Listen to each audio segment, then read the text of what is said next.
Welcome to Contain Strong Language. These are 1 hour conversations with, as you might expect, some strong language. We talk about work, we talk about entrepreneurship, and we talk about the life that surrounds it. So thanks for being here. I hope you enjoyed the episode. So I'm here with Moe Choice. Moe, tell us who you are and don't make it LinkedIn. Can I swear? Come on, please. I'm the quintessential solopreneur.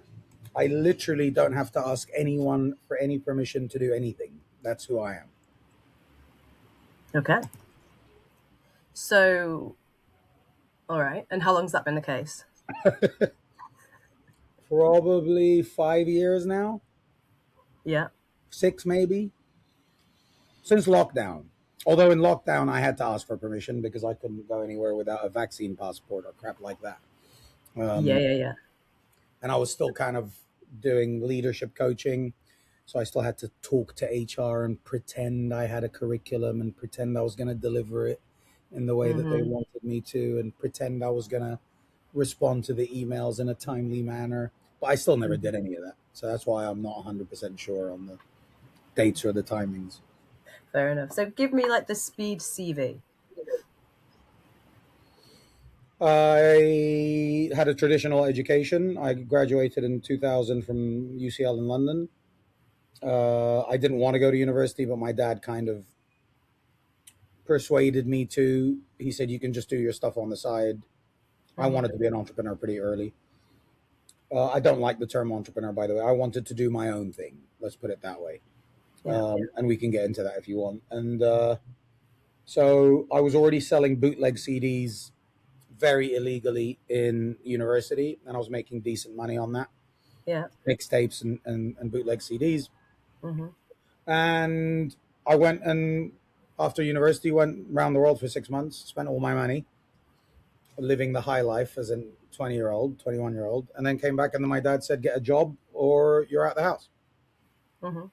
After saying, where have you been for the last 6 months and how did you pay your way across the world? And so I said, fine. Monday morning I woke, this was like Friday evening or Thursday evening. Monday morning I woke up, picked up the paper, called the first advert, got a job as a cold salesperson. Yeah. And then I did that for 18 months, made good money, went and started my first business. And then 12 businesses later, in total, I left the business world, didn't know what the fuck I was doing, but I knew that I wanted to be independent. That's all I knew. I want no more landlords and investors and bank managers and partners and co-founders and staff and payroll and regulation. I knew I didn't want any of that. And so I was like, how the fuck am I going to do that then? I'm not very talented. I'm not a pretty boy, so I can't do modeling or acting or dancing or singing. Right. So I didn't know what to do. And so my mentor said, your goal is to be truly independent. By the way, when I say independent, I mean mind, body, spirit, soul. A big form of independence for me, my main goal was that I will not get impacted by the thoughts or actions or words of others. That was really the start of it. Like I didn't want to feel that I was giving my power to other people's opinions. That was a big thing for me. And so she said, well, you teach best what you want to learn. She didn't say that. Richard Bach said that, but she quoted him. She said, you teach best what you want to learn, so go and teach it. And I was like, how the hell am I going to teach something I don't know? And she goes, well, you know a bit more about it than other people, so just teach the bit more that you know. And so that's what I did. I started to teach anyone who'd listen. And it was basically college dropouts and charity workers. And so I did that. I learned how to be independent and responsible by teaching others. That's how I learned how to be that. And that's what I've been doing since 2015. 5 years. It was focused on personal development and coaching, executive coaching, things like that. And then after lockdown, it became leadership coaching, more than personal development, it was more money. And then it became solopreneurship mentoring, because the term solopreneur really resonated with me. The solo is I'm on my own, and the preneur is I'm taking the risks necessary to create my vision. The only difference between a solopreneur and an entrepreneur is an entrepreneur has a vision for an enterprise that's going to change the world. A solopreneur doesn't give a fuck about the world. They just want to live their best life. At least that's how I interpret it. So I've been doing that for 5 years. Nice. So you had a mentor then? Like, when did you get a mentor? Because I feel like that's yeah. Uh, 2015. Mm-hmm. I had, I mean, it depends how you want to define mentor, but she was mentoring me Yeah. on what she did. Okay. So she was a personal development expert, Yeah. and she said that she learned by teaching, and so she mentored me on how to do that. But I've had mentors in different capacities at different times, and a mentor could be anything from a 5 minute chat with someone who's been down Mm-hmm. the road, or it could be I meet you every day, or I talk to you every day, or I've got you on speed dial. I think it's anything in between. I don't think there's any, but mentoring I think is more interesting than a mentor. So I was mentored by someone, let's put it that way. Yeah. And the reason she mentored, I don't know why she mentored me. We had the same birthday, and Oh, she really liked me. look at that. And I trained NLP and timeline therapy under her, and I learned how to become an NLP coach under her. And we Yeah. spent a lot of time together. And she saw that I had it in me to I don't think she called it teaching. Mm-hmm. She called the process teaching, but she didn't see me as a teacher. But she said that you should be working with groups of people. That's what I see you doing, and it's what I wanted to do. Actually, I just never knew how to do it, and so I said to her, "How the hell do I do that?" And she started guiding me, and we stayed in touch until she passed away. Actually, so um, that's how I got mentored. Yeah, I think that like learning through doing things, that's how I learn. Like that I if I consume a load of content, it'll go in, but it won't stay in. Like it's hard to learn lessons unless you've learned it for yourself, I find anyway. I agree. I agree. Which does mean like you fuck up. I mean, I speak for myself, but you fuck up a whole lot. But I guess if you can do it fast and get out of there and change it up. What is the insinuation that you won't fuck up if you learn first and then do? Is that the insinuation? I don't know. I think there's some protection. Like you can get yourself trapped in not doing anything by learning. Mm. But I think if you're out there taking risks, then you're perhaps more likely to fail just by virtue of trying stuff. It's a good point. It's one of the reasons I flipped from coaching, personal development coaching, to leadership training, because actually what I got involved in was apprenticeship leadership training. So I would Mm-hmm. work with people on the job. Right, you got a big team meeting tomorrow. How are we going to handle it? You've got a conflict with your coworker. How are we going to handle it? You've got a job promotion coming up. How are we going to prepare for it? So everything was, and I'd worked with them for 12 months. And Yeah. everything was what happened. Let's reflect. Let's plan the next action. What happened? Let's reflect. Mm-hmm. And so I think you're right. I didn't enjoy personal development work because it was a lot of theory. And of Yeah. course, I don't want to, like, there's a big value in awareness first before you start changing your behaviors. Like, you have Mm-hmm. to first decide what you want and what's stopping you getting it, and what you don't know and what you know and how to use it. I think it's important to plan first. But the plan is only worth the paper it's written on. And uh, although a shit plan's better than no plan, the planning isn't important. The plan isn't important. The planning is important. The Of course. understanding, the thinking, the figuring out what you're going to do, that's important. It's the same as Mm. goal setting, Annabelle. I say the goal is not important. The goal setting is important. It doesn't matter if you hit your goals. If you want to hit your goals, just come up with shitty, easy goals and hit them all the time. It doesn't make a difference. But what you want is to miss your goals and grow. Mm-hmm. So I'll give you a basic example. I could say my goal is to make $10,000 a month. Great, I've hit that goal. Okay, Yeah. but if I say I want to make 100,000 a month and I hit 50, well, that's a better fucking outcome than me hitting 10 because I aimed at it. Yeah. Yeah. So it's not the goal doesn't matter. Goals matter. That's the idea. Goal setting matters. Same as planning versus plans. What did you make of like being in a corporate setting? Because like I'm just going to throw it out there. I can't imagine like you loving that. But I was never. I was so the corporate setting that I was in was when I was coaching people who were in the corporate setting themselves. But mm-hmm. I didn't. I was never in a corporate setting.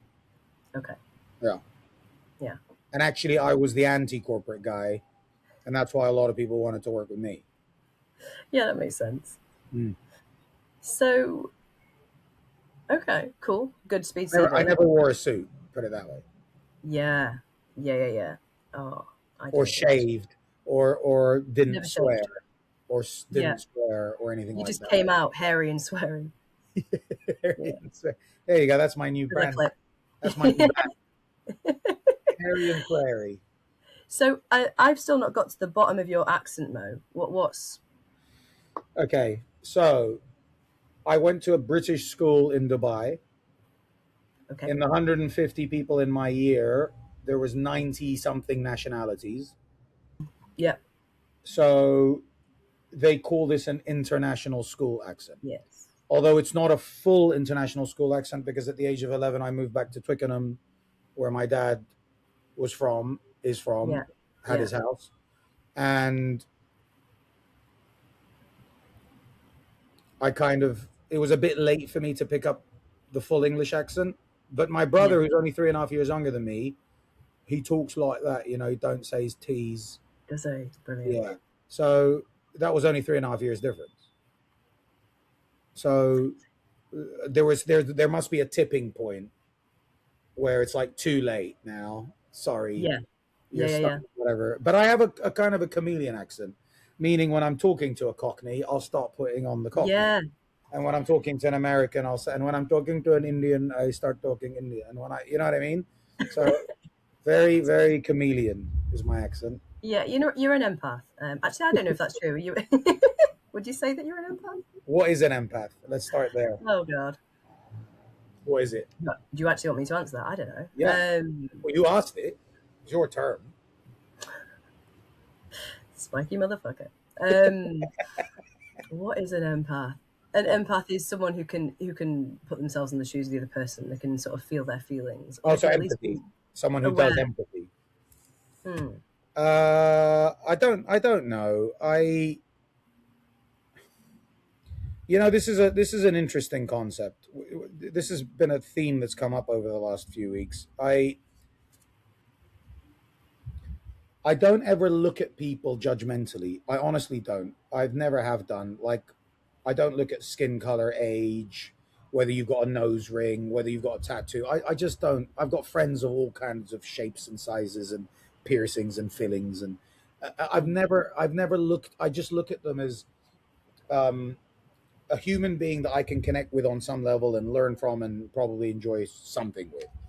I've Yeah. always looked at that, even with kid. Like, it could be a kid, it could be an old guy, it could be a young guy. It doesn't really matter. Do you like how my hair is flying?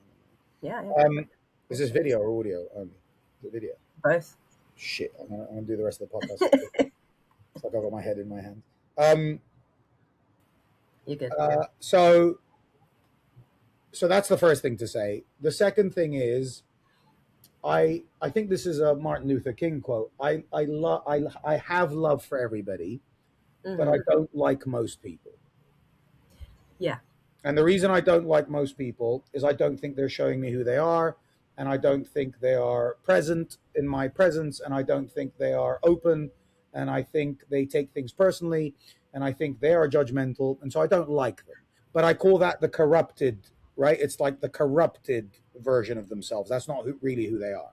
And so really who you are is probably your 6-year-old or 7-year-old self, because the idea from the Greeks, they figured this out before neuroscience, was by the time you get to 7, you've got your kind of model of the world, and then and then that starts to get corrupted by your model, actually, because you get kind of locked into a model, and that model is very hard to loosen and break. It takes a lot of work. So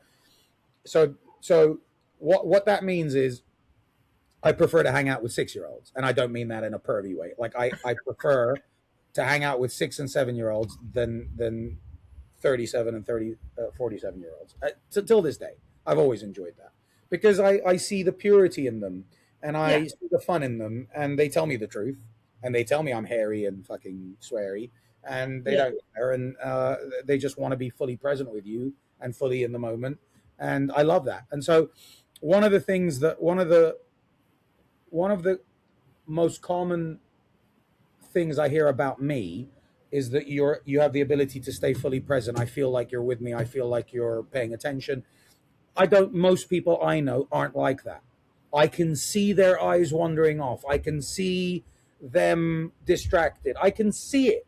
I've got a fucking sixth sense for it because I'm fully focused on the now. Oh, And so yeah. that makes me, I don't think it's an empath, but it gives me the ability to observe purely what's going on. And so I start to judge people based on what they say and what they do rather than who they are. And, Yeah, and, I and mean, this, yeah, yeah, I think that's fair. I think people will show you who they are. I was going to ask you if you hold yourself to the same standard. So people are disappointing to you in general. I don't know if it's disappointing. I just don't particularly want to hang out with them. I don't think, by the way, I've never had a problem being on my own. Like my mom Yeah, I can imagine. said Yeah. that. She said you can hang out with kids and play with them all day and command the room and all this, but then you can go off onto your own room and be left alone for 5 hours. No one, you didn't need anything. I was never needy uh, from a connection or a social perspective. So I think Mm.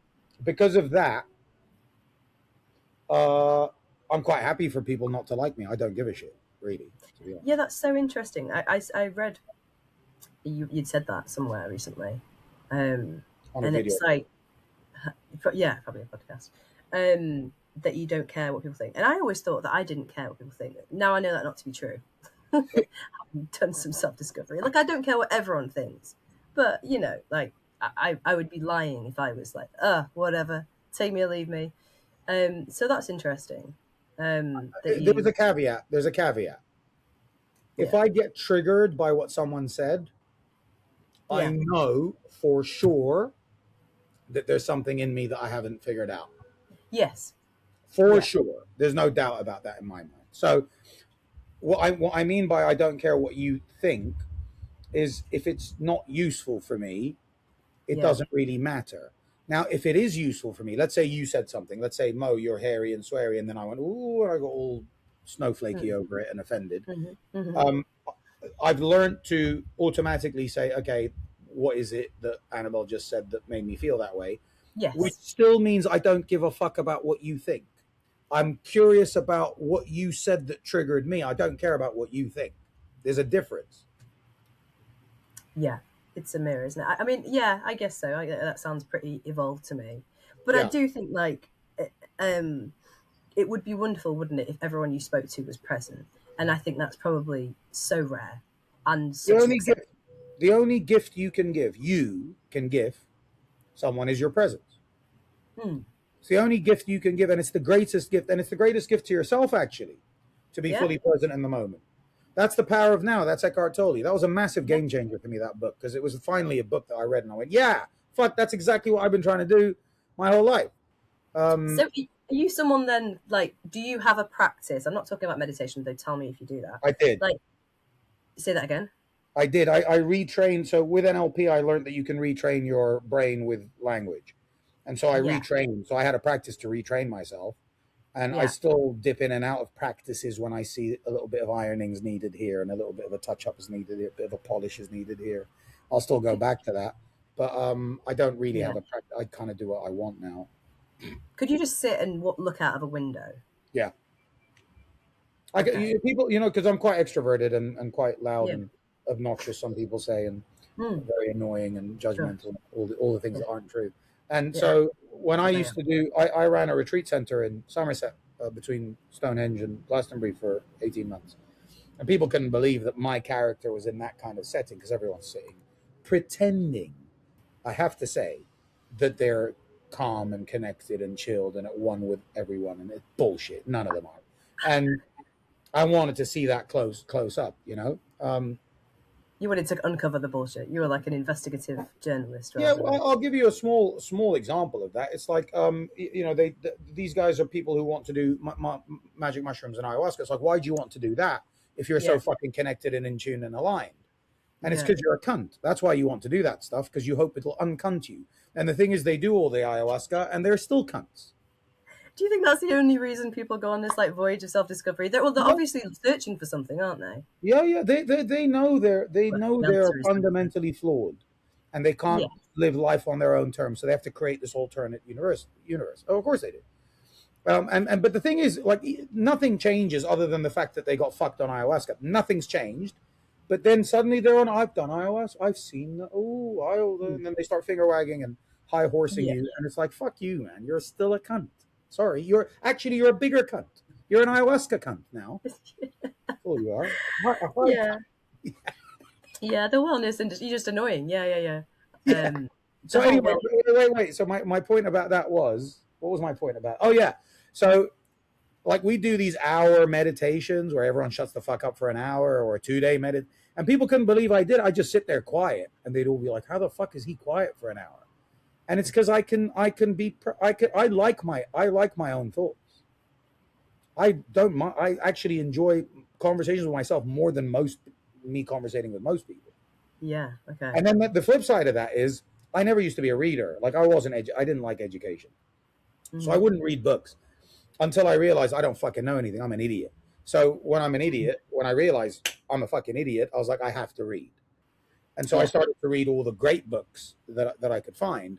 And so I'd rather spend 4 hours reading a book, being in the present of that author, that great mind, than going to the pub and listening to the same fucking shit I was listening to when I was 16 in the pub. It's the same shit.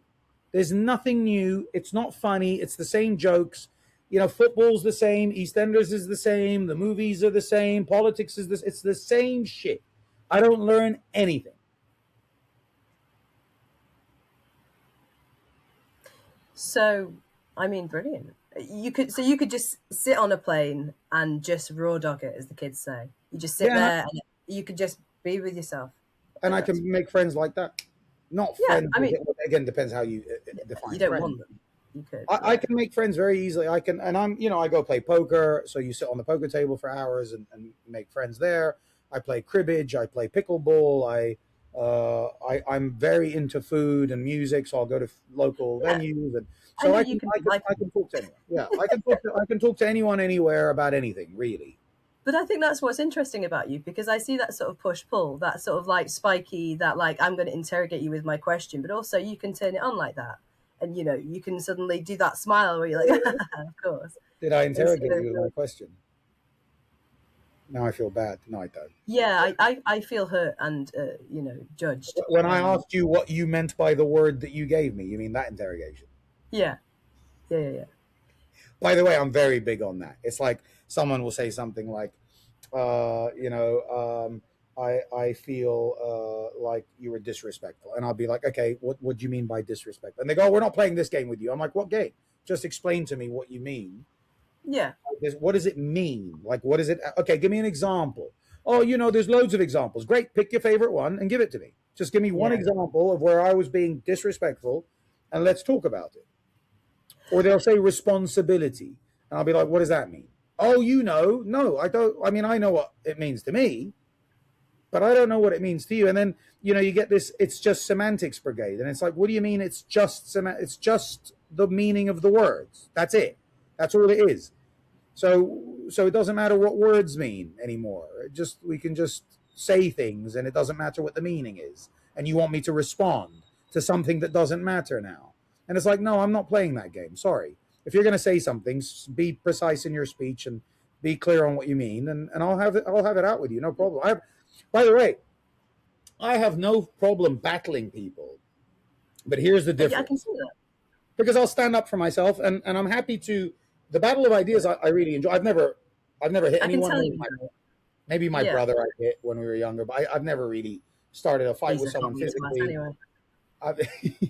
I've never, I'm not a battler by hands. I'm a battler by tongue and by mouth, by words. I get into a battle with someone, a words battle about an idea, typically about an idea. It's not about. I try very hard not to. You're this and you're disrespectful and you're antagonist. I don't try to use that. I just try to talk about the thing that happened. When you did this, I didn't like it or I didn't understand it. Yeah. So it's not okay. And then after we've had it out, I'm like, let's go to the pub. And people don't understand that. They're like, Why is it? Yeah. Why isn't he taking it personally? Because it's not personal. Because it was just the thing that we just had an argument about, like I do with my mom and dad and my brothers and my girlfriends. Like, what am I going to do? Not talk to my girlfriend anymore because we had it out? No. So this is one of the things I want to change in people, Annabelle. I want people to understand that it's not personal. It's never personal, really, unless someone really, really. It's obvious when it's personal. I It's think all. it's seeking understanding, isn't it? I suppose if someone was a real dick and you had no interest, you'd be like, "Ah, I'm not even going to get into this. It's not worth my time." I think I would. You just would, just okay? to It is and then I'll but just to get the you're a cunt in, and then I'll yeah, block. yeah. That's what I So do on have you? LinkedIn, by the way. That's my LinkedIn game. So if I Yeah. don't Oh, like someone, I'll call them a yeah. cunt and then block them Do you in just that slide order. in there? In that order, yeah. Oh, yeah. So Very just chicken shit. Very chicken shit of me. so have you always been naturally good at sales? No, You like my segue? not at all. Not at all. I didn't understand how to. I mean, I learned how to sell as a cold call salesman when I was 20, when I got that job I told you about at the beginning. But they didn't really. They gave me a script and they told me what to do, and then I had a guy coaching me through the sales process. So they didn't really teach me the psychology behind it, the principles of persuasion. I had to learn that a long time later. So I was very good at yeah, influencing others, though, like getting people to do what I wanted. I was always good at that. good to hear So I that. suppose that's a form of selling, isn't it? I would say so. Yeah, yeah. I did cold calling, like all the classy ones. So like personal injury, ambulance chasing, double glazing. We used to Did be able you to do smoke it? on the phone. Did Yeah, you yeah. do? Did you really? Oh, How yeah, how yeah. how, how old are you when you did that? 17. Great at it. Oh, so early doors. Yeah, that's these are the kind of jobs that make you money though, in that age, right? Yeah, and you just do it with your friends, and it's a laugh. With your Um, friends. yeah, Like yeah. We all you'd pitch double grazing to your friends. no, we're just like, I've got a job here. You can earn this much commission. You can smoke on the phone. Do you want Oh a yeah. drink? It's And I was like, like, 100%. so you would do the job with your friends. You wouldn't pitch. I thought you meant you'd Oh pitch. no, no, no, no, no. They weren't homeowners. At 17. Yeah, but no, I love sales. I think it's fascinating. My mum was the sales trainer for Was she years. Yeah, yeah. for companies or individuals? She was self-employed. No, She like did, she trained companies or she trained yeah, like she individuals. trained companies. So she Yeah. went and trained recruitment companies and how to help their consultants. No way. Yeah. It's So a good whenever thing. I was a kid, like taking on these jobs, she'd be like, "It's just a game. Like you just need to chill out. Like Learn how to it's do it. just." Um, It's but like yeah, courting a sexual partner. It's the same thing. It's just a yeah, game. yeah. You have to learn how to play it. So yeah, I mean, what do you think? Then you talked about like the psychology of sales. What's been helpful for you, like getting better at it? Like, how did you? Learning how to do it properly. Yeah, That's the first thing. Is like what is the sales process? What are the steps that you have to conclude? And then because I understood human behavior to a good degree, and you know, Principles of Persuasion by Robert Cialdini was a massive book about what mm-hmm. are the levers of persuasion. Um, and then doing enough of it to start to get comfortable with it. But there's a real science to it and an art to it. And I Yeah, try to do as much. I tried to read as many books and do as much online training as I could from as many people as I knew how to do sales. And then I put together a system that worked for me and tried it. Well, I put together a system that I thought would work, and then tried it and kept trying it and tweaked it as I moved along until it got to a stage where it started getting consistent results. yeah. I think it feels like one of those things. Like if you just do it a lot, you'll get better at it. But actually, that's not entirely true. Like you said, there is there is some sort of structure to it. There are You have things to that know. we. You have to know what you have to first know what to do before you do it. Yeah. Yeah, because it's like picking up a bat, like tennis. Like I self-taught myself tennis, and my whole grip is wrong, and the way I fucking shape and Mm, it was very hard to untrain me out of that. yeah. You know what I mean? So you don't want to do the wrong thing for a long time because then that becomes ingrained, and so for sure you don't want to do that. Yeah. I've got some rapid fire questions for you around people and Just this. Just a Yeah, go on. quick final thought on that. Oh yeah. The biggest thing is reflecting. That's what the biggest thing that people don't do is they'll do the sales call and they won't reflect on what worked, what didn't work, what could I have done better, how do I know that? They don't do that. And I think that so it's if you do a lot of it with a practice of reflection and planning and all this stuff, Yeah. then you can self learn. But no one reflects. They just do it and go, oh, I shouldn't have done that, and then they'll just go and do the same thing again. Or there's no guided structure for their improvement. Do you not think though? Yeah, I mean, yeah, and I think especially like if you use AI and transcripts on your call, I don't know why you wouldn't just run that through and be like, where did I fuck this up? Like, where did I lose In a way, this? that's a very good point. Just ask fucking AI. Just and you know what a really good prompt is. What I've trained my AI. Well, I put it in the instructions. Is Yeah. every time I give you an idea, tell me 3 pros, 3 cons, and 3 actions I should take next. And it's Okay. really good because it gives you the balance. It tells you what the 3 good things about what you just did, the 3 bad things about it, and what you should do next. 3 options for Mm. what to do next. That's a really clever way to get AI to give you some options. Yeah. I think it's interesting when you get on a sales call with someone or a discovery call or whatever the fuck you want to call it, and they have a completely different energy. And you know, like when you meet someone who's a similar energy and you have that sort of back and forth, and you're like, cool, it's like we're volleying, rallying. I don't know. I don't play tennis. Um, but then you meet someone online or whatever, and they're like, you're up here and they're down there, and you're like, shit. I've now got to like mirror like. It's just uncomfortable. You have I to don't. mirror because if I come into a call with you and you're like, well, you know, Yeah. and I'm like, fuck it, yeah, let's, there's going to be You're a like, yeah, yeah. yeah. You have to mirror, but here's a good thing. Here's a good something to aim at. You want so many options for people to work with that when that happens, you just say this isn't for me. Yes. That's the win, right? Yeah. Where if you're not excited by the person on the other end, because these are the 2 questions I ask myself: Can I spend any more time with this fucker? Yeah. If I'm not going to look forward to the next call, I don't want to work with them. And the Yeah. second is, do I believe they can be successful? Because I want success stories. And so if Yeah. the answer is no to either of those, it's a firm no from me, really. The thing that I've learned as well over the years is like you always know, like even like early on, you always know if it's going to be a fit or not. They know as well. Yeah, and that's the thing as well, isn't it? Like if you can step away, you're saving them. They probably don't like you. Yeah, but they won't buy anyway, I don't think. I think even if Yeah. you pitch them great and you follow the script and all that, they won't buy. I Yeah. mean, a lot of it is enthusiasm too, and you can't fake it. Part of us understands when someone's enthusiastic about being with us, and part of us knows that already Yeah. intuitively. And so I Yeah. don't think I've ever sold someone who I'm not excited about anyway, even if I tried. Oh By wow. the way, Okay. and the caveat to all of that is you have to have endless leads. If you have endless Yes. leads, it doesn't matter. Then it's moot. Yeah. No. Totally true. Yeah. Right. Excuse me. Quickfire. Did you say something about quickfire like an hour ago? Yeah. I've got rapid fire questions Rapid about fire. That's the one. rapid whatever. It's fast. Um, things that are like excuses around sales. You up for that? Sure. All right. So someone comes to you and says, Mo, the algorithm hates me. How do you know that? My niche is saturated. How do you know that? See where this is going. I'm bad at sales. I'm bad at sales. Okay. Do you want to be bad at sales?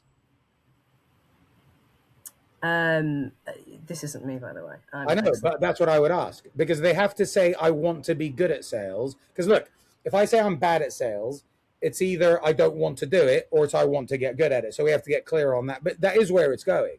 It's how do Yeah. you, what do you want and how do you know how do you know what you said is true and what do you want at the end? Okay. I need That's more the same thing. followers. Go get them. I'm going to stop these questions. People can't afford it. You're going to say, how do you know? After they can, unless you're selling fucking $1 billion fucking bonds. What can't they afford? What are you selling? What can't they afford? Yeah. My cousin's kid got a $5,000 credit card, and he's not out of school yet, and he got a $5,000 credit card approved, and went and bought one of these electric fucking e-bikes. It's like, okay, so don't tell me they can't afford it. Bullshit. They can afford it. Oh my God, kids these days, eh? Oh, you should have seen it in my days. I don't want to be pushy.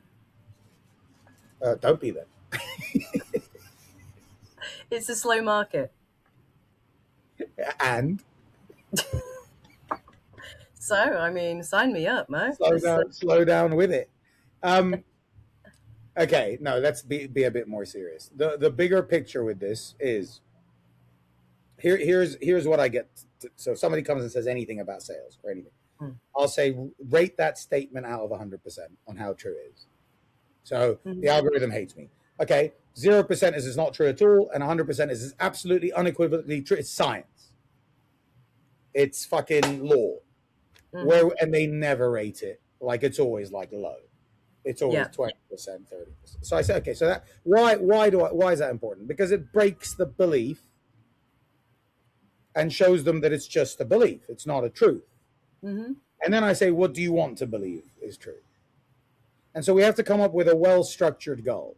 And so a well-structured goal could look like, even if the algorithm hates me, I'm going to find a way to make money.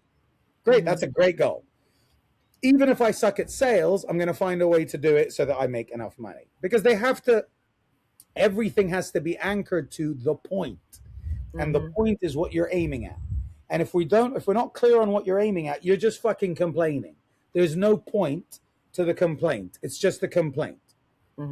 If we have a point, I can always say, okay, if you hate sales and you don't want to do it, and your goal is to hit $15,000 a month, how are you going to get to that goal? And they would come up with nonsense like passive income and funnels and bullshit like that. And then I'll say, go on, explain that to me then. And they can't. And so you show them their incompetence. You show them that they don't know enough and they don't know what they're talking about. And then you say, well, I know what I'm talking about. And here is the proof I know what I'm talking about. And I can help you get these same results that I've got for others. Show them they're incompetent. Yeah. Conscious incompetence, right? Incompetence. And here's the beauty. So Sarah does the onboarding calls mostly for me when I sell. And they'll get on the onboarding call and they'll go, I don't know what I bought. It's like eight times out of 10. I don't know what I bought. I thought this was a one-to-one coaching thing. I thought this was a program. I thought this was a... And then Sarah would say, well, why did you buy it then? And they say, well, he kept talking about getting me to 15K and he kept showing proof that he's done it. Yeah. So you have to have a clear goal that they want and you have to show proof that you know how to get there. And that's all. It's like a restaurant. If a new restaurant opened and we looked at the reviews and the reviews said, amazing place, amazing, 5-star, we're just going to go. We're not going to say, no, I demand to see the menu and the price list and the wine list. And I need to know where the chefs got trained. And I need to know what the size of the table is and how comfortable. You don't do any of that. You just say, there's proof that people are enjoying this restaurant. So I'm going to go and see what the fuss is about. Yeah. The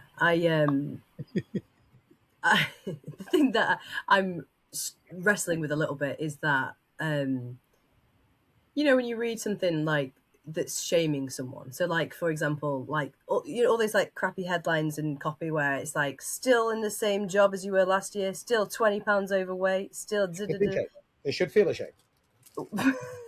They should feel ashamed. Look, if you're not happy, okay, go on. I don't want to. But how easy is it to motivate someone? I mean, like, I do think there has to be some like present pain. Like, you can't all just be like.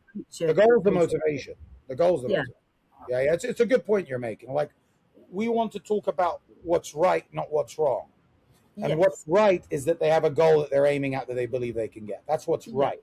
What's wrong is what's stopping them. That's the second part of the conversation. Yeah. Right? So, like, you imagine you turn up to a restaurant and the person at the door says, "Table, you here for dinner, table for two." That's the outcome. They don't say, "Are you hungry?" or "Have you had trouble finding a place to eat today?" They don't angle it negatively. They angle it positively. Like, "Would you like a table for two right now and we can get you dinner?" It's like it's always pointing at the goal. Yeah. Right? So I think this is super important because you have to get people's attention to get them to engage in any conversation with you. Forget about the motivation. You need their attention first. And so there's lots of ways to get the attention. And the attention could be, they call them push and pull factors, right? It could be pulling them towards something. Hey, come and look at how rich I am. Look at the view I've got. Do you want a view like this too? Huh? Do you not want to give a fuck about being hairy and sweary as well? Right? So and then you can flip it from the push, which is, Are you still in a corporate job? Do you feel alive there? Is this something that engages you? Right? Maybe you're stuck and you don't know how to get out of there. I can show you. So, but both of them are persuasive levers, and you want to use them both really, because some people are negative Nancy's and they respond better to negativity, and some people are positive and aiming at something clear. And by the way, just because I hate my job, negative, it doesn't mean I know what I want. So if I talk about what you want, that's not going to resonate, because I'm focused on the hate of the job.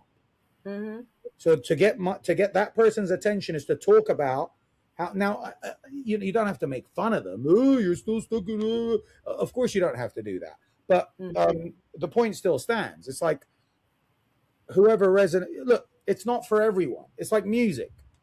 You know, like Coldplay are like one of the most popular bands, no, in the world. But the vast majority of the world don't listen to Coldplay. Yeah. It's not for everyone. It will resonate with a small group, but obviously the more music you make and the more diverse the type of music is, the more the audience is going to reach. The same in presenting an idea. The more diverse you are, from the positive to the negative, from making fun, from provoking, from poking, from encouraging, from being an empath, the more of these levers you pull and the more of these positions you take, the bigger the audience, the bigger the attention you're going to get. That's all it is. Yeah, I agree. I just I know that I guess it depends on the person, depends on the thing that you're selling them, depends at like what the stage that they're at. Do you want to be annoyed, Annabelle? Do I want to be annoyed? Do you want to be annoyed by these people? Huh? Are you asking me? Yeah, do you want to be annoyed by the fact that someone's talking down at someone? Do you want to be annoyed? No, like I never want. I never want to be annoyed. I don't ever want to be questioned or challenged or confronted. I just want to have a nice time where people tell me I'm right and we have friends and have a few beers like that. See, a better goal is when I get confronted. That's not what you want. A better goal is when I get confronted or challenged or questions, I can handle it absolutely fine. That's a better goal, I think. Thank you. I will think about that when I meditate later. Reading something important and non-judgmental. So, all right. No, I mean, I agree with most of what you say. So I don't want to agree with all of it. Otherwise, that's a bit boring, isn't it? Huh? Yeah. Right? Yes. So who shouldn't be a solopreneur then? Like, you know, because not everyone should do this, right? Depends what you mean by solopreneur. I'm joking. You defined it. So, like, I'm a purebred. Like, I don't even want to date anyone. Like, I'm a purebred solopreneur. I don't want to own anything. I don't want any obligations. I don't want to sign any agreements with anyone. I don't want any of that stuff. Yeah. So that's not for everyone. Some people want, like, I don't want a family. That for me is purebred solopreneurs. Like, I don't want to even have to ask my wife or my kids. You know what I mean? So it depends how far they want to take it. But I think anyone who's in employment can go and do their own thing. Anyone. Provided the employment doesn't depend on others. Meaning, if you're a chef, you might argue that I need a restaurant. No, you can be a private chef. But the demand isn't there. There's not gonna be a million, requests for a private chef. So you're more than likely you're going to have to work in a restaurant. But you could also work in a restaurant. You can jump around, do 3 months in this restaurant and travel the world and doing that. If you're a musician, you probably need to partner up with a record label or something. But at the same time, you can go and launch your music on Spotify on your own and promote yourself on your own. So I think anyone can be a solopreneur because of the internet. So we come back to the who shouldn't be. And if you want a simple life where you're told what to do and you got your weekends off and you got your holiday and you got your, in America, they need healthcare and that's very expensive when you're on your own, then fine. Then go and get a job. But if you want to take the risk, the preneur part, so you can decide every part of your day how it looks, Yeah. then that's what you're going to have to give up. The safety, which isn't even a thing, by the way, job security. What is job Yeah. security? Yeah. Really. No one's got job security, right? I, So yeah. yeah. I do think that it takes, like, if I think about how work is, broadly speaking, the past year or two, like, I think if you can't put yourself out there, if you can't start conversations, if you can't do that uncomfortable thing, you're going to have a hard time. And I don't know if that was the case 5 years ago, because I hear from like loads of like pals and creative freelancers who are just like, oh, just like, I'm not doing it, and like they suffer because of it. Um, like you, I'm extrovert and I like meeting people. I like having conversations. I've always quite enjoyed the thrill of having to start every month from zero. Less so latterly, but like I quite enjoy that challenge. Whereas actually, I don't think, lots of people aren't built that way. And I'm not saying like that's so cool, but that's not for everyone, is it?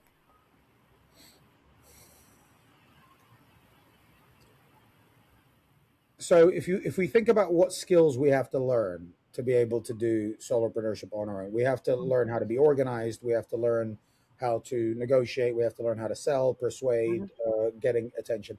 I don't think there's any downside to those skills. No, I agree. And I think the pressure of having to do it because you can't, there's no fish in the supermarket. You have to go and catch your fish. Mm-hmm. That's a metaphor, right?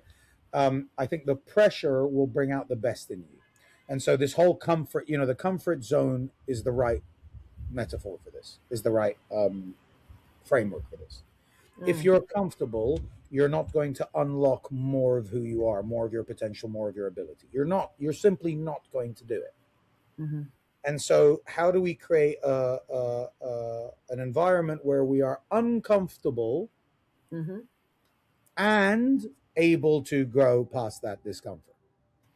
And I think naturally, okay, let me give you an idea and then you can tell me what you I'm think. sorry. Whoa. Sorry, man. Something crazy went on. Start that sentence again, please.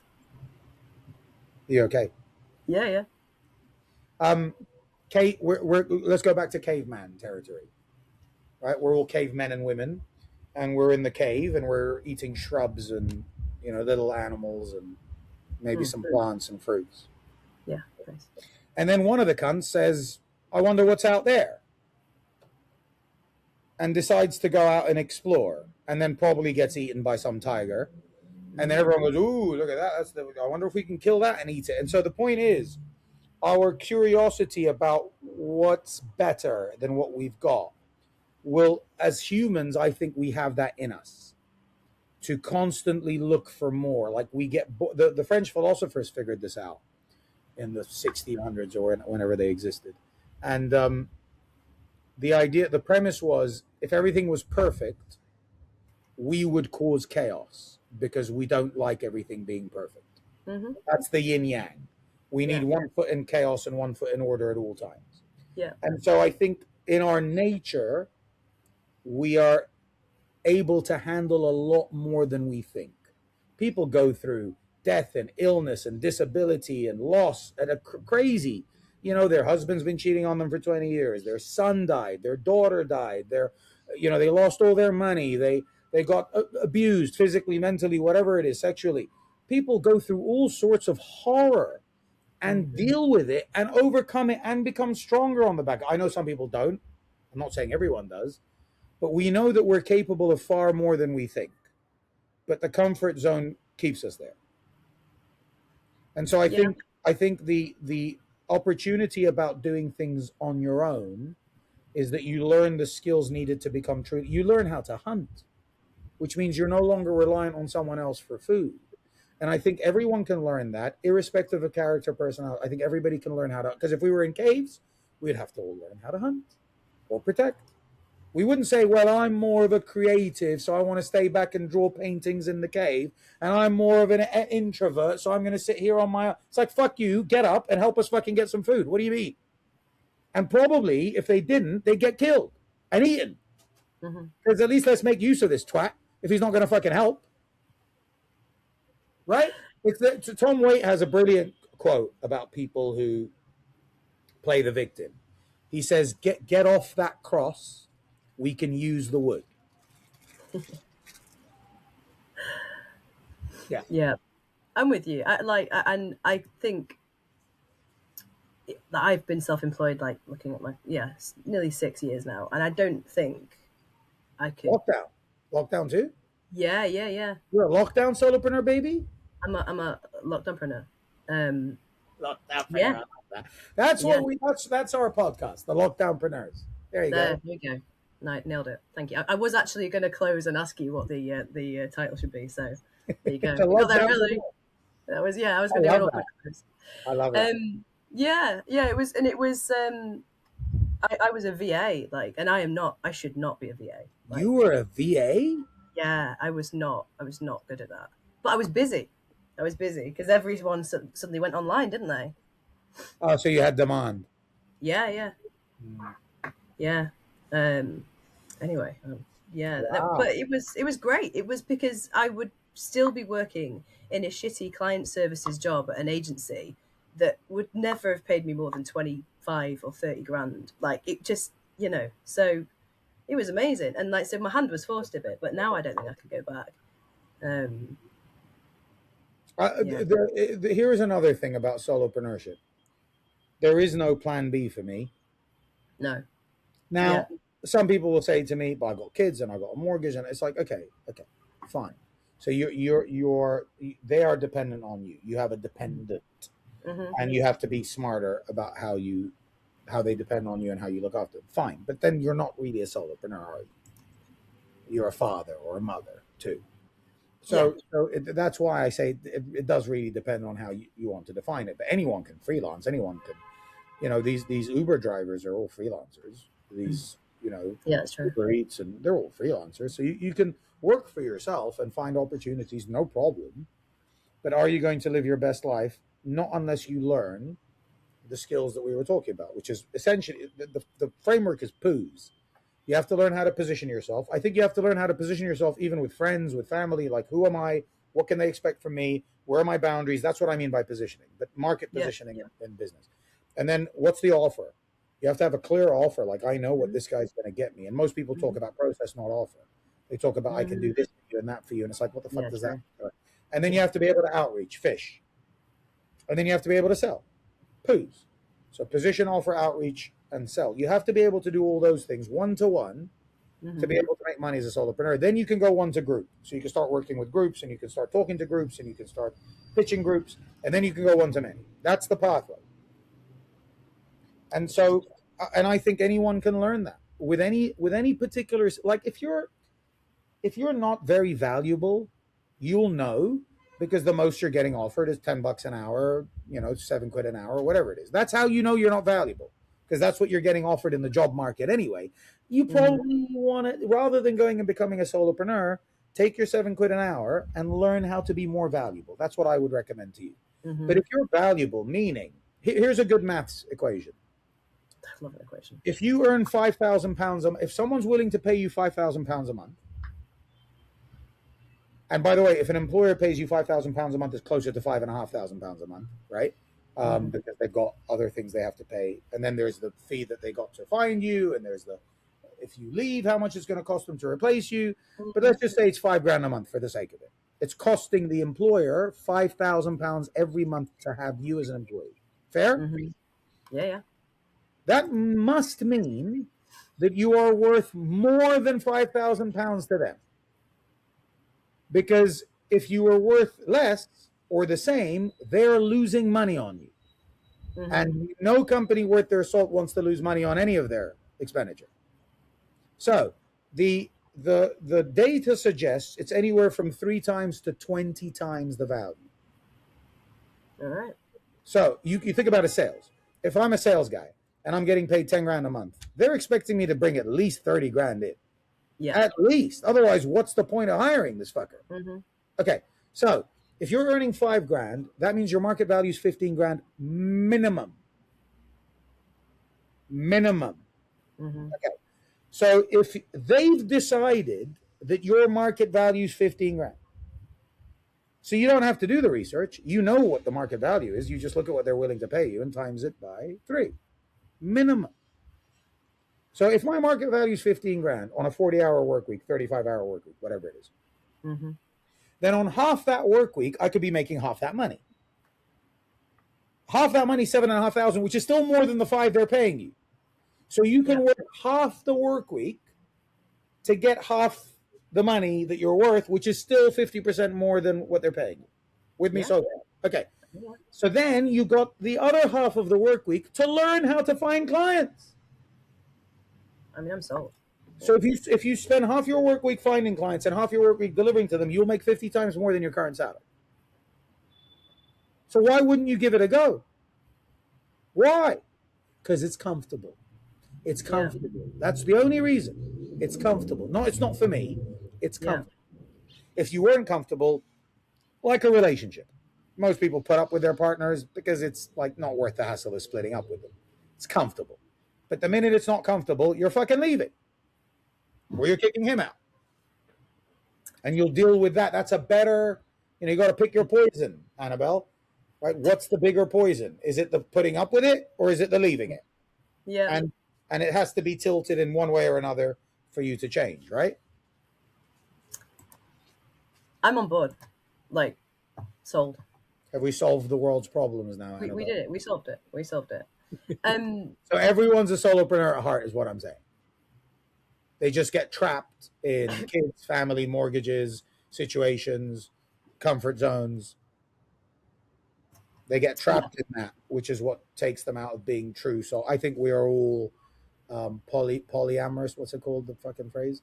I think we all want to be able to do whatever the fuck we want whenever we want. I think that's an innate thing in humans, but we've been conditioned socially. Yeah. I agree. So, Mo, you're a LinkedIn guy. I mean, that's a whole other topic. We won't get into that now. But where can people find out more about the stuff? LinkedIn. That's my permanent residence is LinkedIn.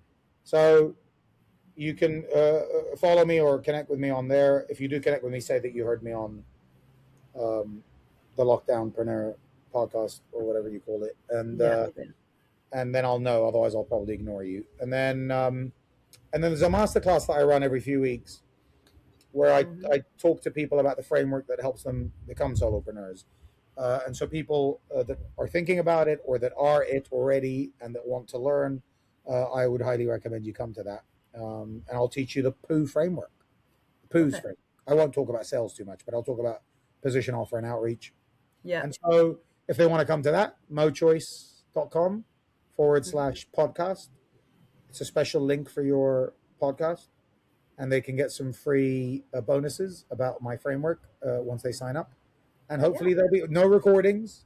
They have to. I'm doing it live. You have to be there live. Sorry. Yep. Nice times. Yeah.